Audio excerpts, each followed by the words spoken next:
Years before the time of Christ, Zapotec Indians already lived in the Oaxaca Valley of southern Mexico. Their society was complex and stable enough to support one of the most extraordinary projects in the Americas. With only the simplest of hand tools, the Zapotecs leveled an entire mountaintop, excavating it until they had a broad, flat plaza suitable for building their great monument, now known as Monte Alban. A ceremonial city of pyramids, a ball court, and special purpose buildings. One of the buildings may have been the site of the first medical school in the Americas. Certainly, the anatomical details, bodily positions, and facial expressions on these reliefs may be indicative of sickness. This skull, found in a tomb at Monte Alban, has been drilled into twice, showing that even brain surgery was performed at Monte Alban. The mountain held greater treasures, though. Tomb 7 has given up the most valuable hoard ever found in the Western Hemisphere. From exquisite work in turquoise to gold, combinations, and alabaster. 35 miles away, and 1,000 years later, the indigenous Zapotecs, along with the Mixtecs, began constructing Mitla, a residential and civic center of dazzling beauty. The buildings of Mitla are covered with cut stone inlaid mosaics, arranged in a breathtaking array of patterns. In this building alone, 100,000 different inlaid patterns exist, all cut without metal tools.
Designs from Mitla furnish inspiration for today's crafts in Oaxaca.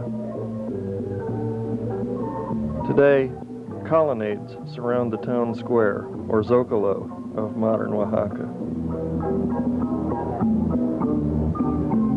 Sidewalk cafes epitomize the relaxed lifestyle of the Oaxaqueños and their visitors.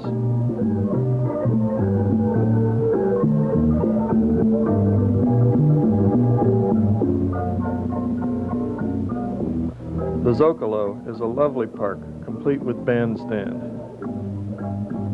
The spot for Oaxaca's musical life, and center for all community activities.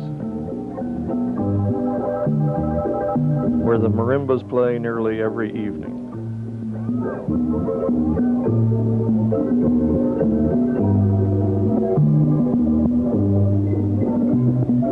And where the community gathers around to sing and dance into the night. After the evening's fun, all Oaxaca closes up and sleeps until the sun's first rays come over the hills, when the ceremonial flag raising takes place, awakening all within hearing as another day begins in Oaxaca.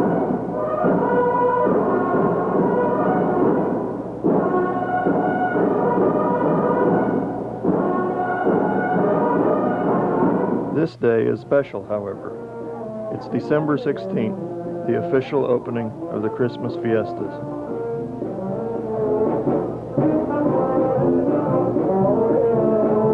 Today is the Fiesta of the Virgin of Solitude, patron saint of Oaxaca. On this day each year, the Virgin is taken from a niche in her basilica and escorted on an all-day and night procession through town and into the countryside. This procession, or calenda, is announced by fireworks. Women in native costume bearing great flowered baskets, brass bands, and parishioners bearing paper lanterns. The calenda of the Virgin of Solitude is the forerunner of many to come. The next day, the Alleluia Children's Chorus begins its Christmas concert series, touring many of the churches.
The early signs of the approaching Christmas season is a display of pinatas, handmade by school children for the annual state competition. These pinatas range from traditional to strikingly original.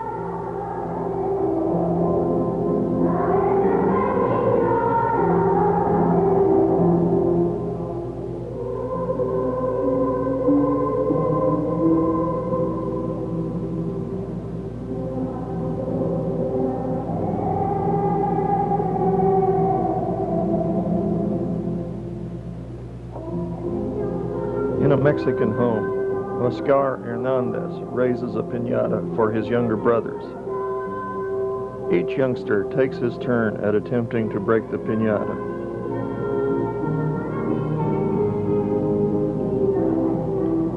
But it takes a convincing wallop to succeed.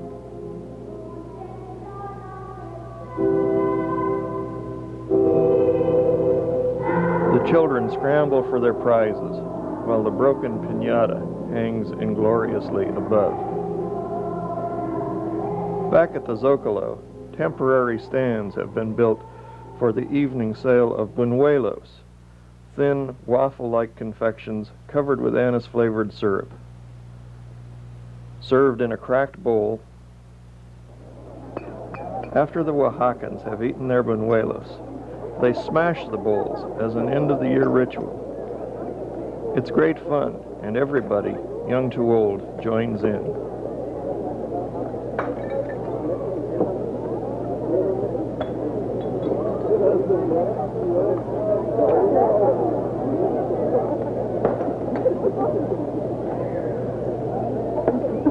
Smashing last year's cracked crockery may be a symbolic way of shedding all the defects of the old year.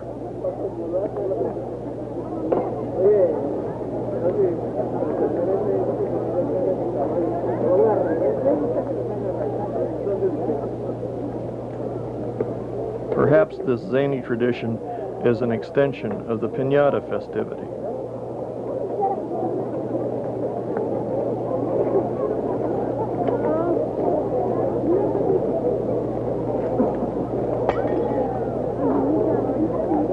One young family plays three-way catch until all their bowls are broken.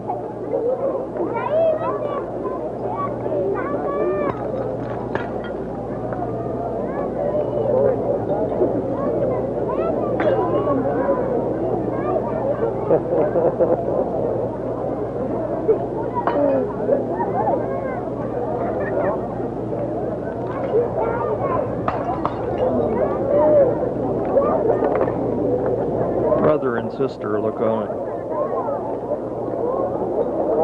By evening's end, the entire area is covered with broken pottery. And this will go on every night for 3 weeks. The entire Zocalo is now bright with Christmas lights. Electrical artistry overhangs each avenue leading into the square. Feliz Navidad. Merry Christmas. Amor, paz y alegría. Love, peace, and joy.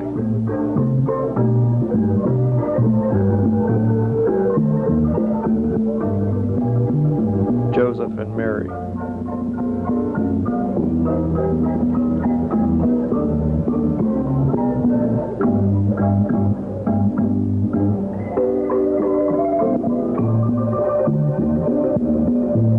In the Zocalo, one corner set aside for a nativity scene is mobbed nightly.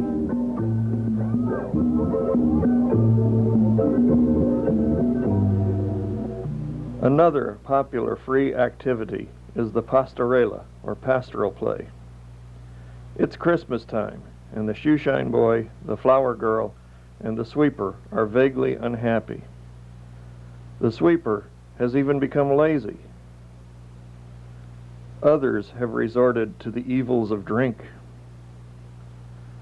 All this despair is the work of Satan, here disguised as a friendly policeman.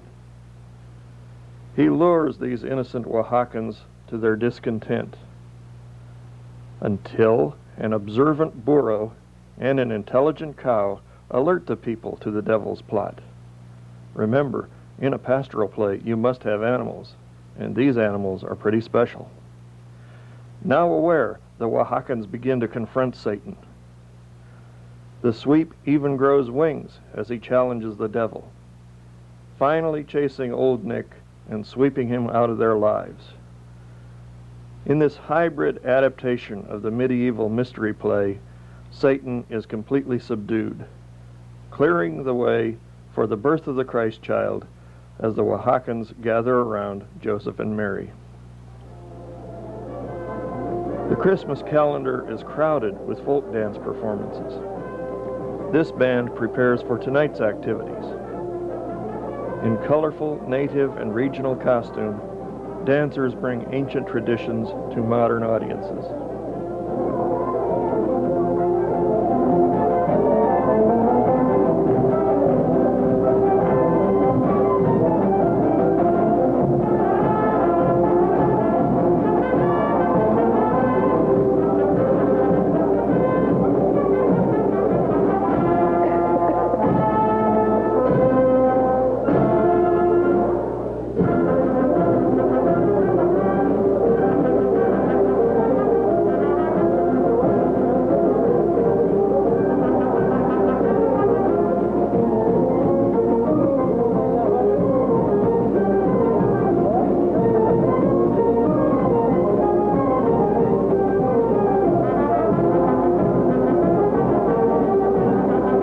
Tonight's dance is over, but tomorrow we'll go shopping in an Indian marketplace. Come into the colorful, fascinating world of the Mexican Native Market Day. Begin your morning with a mandarin orange.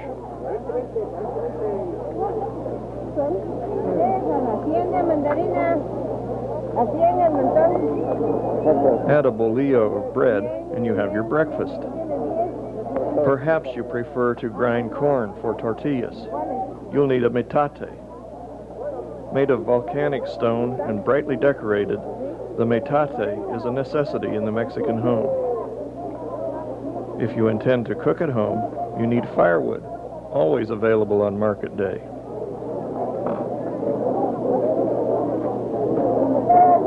Throughout the day, market vendors must replenish their supplies. If it's holiday time, especially Christmas, most Mexican families insist on a turkey. Of course, bargaining is at the center of every purchase in these markets. If you buy your turkey early, you may end up carrying it for the rest of the day. Or you may be able to foist it off on young Pepe. If your preference doesn't run to turkey, perhaps a goat will satisfy you. Whatever the food, you'll probably need chiles to flavor it, and garlic. Another vendor transports his heavy load. With your food purchased, you'll continue to another section of the market, where you'll find other useful items, such as hats, that you may want to try on. A homespun dress decorated in the native style may be tempting. The rope merchant will be glad to help you tie your bundles together. Perhaps your own child will be all that you can handle as you compare. Or she may leave your hands free. Of course, some merchants provide their own babysitting arrangements. You'll want to check the pottery selection, which can be bewildering in quantity and variety. This Trique Indian weaver provides a colorful show working at her backstrap loom. At other locations, Zapotec rugs woven on large framework looms are displayed. A Zapotec woman packages seeds, but an old man spits out his contempt for today's prices. A boy offers a pole of tinsel for decorating or gift wrapping. There's always something to interest the attentive shopper. Clothing to give for gifts, baskets to carry the gifts home in, or for some surprising use. Meanwhile, back on the street, the customers carry their purchases with them. Like their country of Mexico, blending the new ways with the old, and the old ways with the timeless. Christmas Eve, or Noche Buena, is a lively festival of marching bands, one for every church in the district. These musicians, campesinos who work endless hours in the fields, somehow find the enthusiasm and dedication to play for Noche Buena, even with little time to practice. Sometimes the small bands are accompanied by the popular gigantes, huge papier-mâché puppets. Each unit displays a float based on a Christmas theme.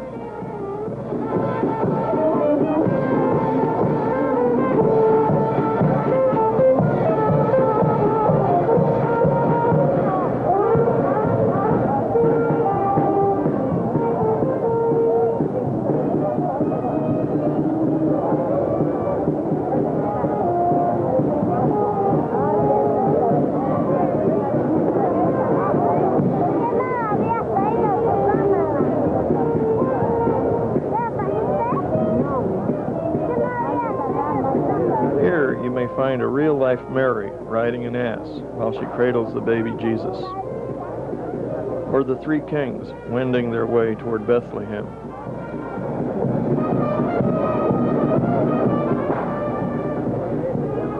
Following the pageants and floats, the rest of the parishioners parade with paper lanterns. As spectacular as the Noche Buena processions are, the great public culmination of the Christmas fiestas is known as the Night of the Radishes. On this evening, all of the events of the Christmas season are recreated in miniature, some in floral displays of the Nativity or the Virgin of Solitude. Other events are depicted in the traditional corn husk dolls, another creche, native dances, the paraders with paper lanterns, and finally, exquisite sculptures from the king-size Oaxaca radishes. Here comes a calenda, followed by musicians. A radish drummer beats a radish drum, while a radish lady carries a radish basket of radish flowers. Eating Banuelos and tossing the cracked bowls away. A float of Noah's Ark from last year's parades. Another calenda, complete with gigantes. Yet another band. Indian dancers.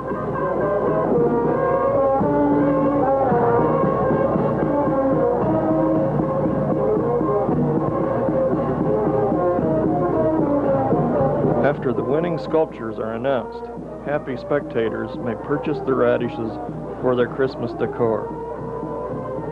Christmas is over, and the American tourists are heading home. Our favorite park bench on the Zocalo is now waiting for you.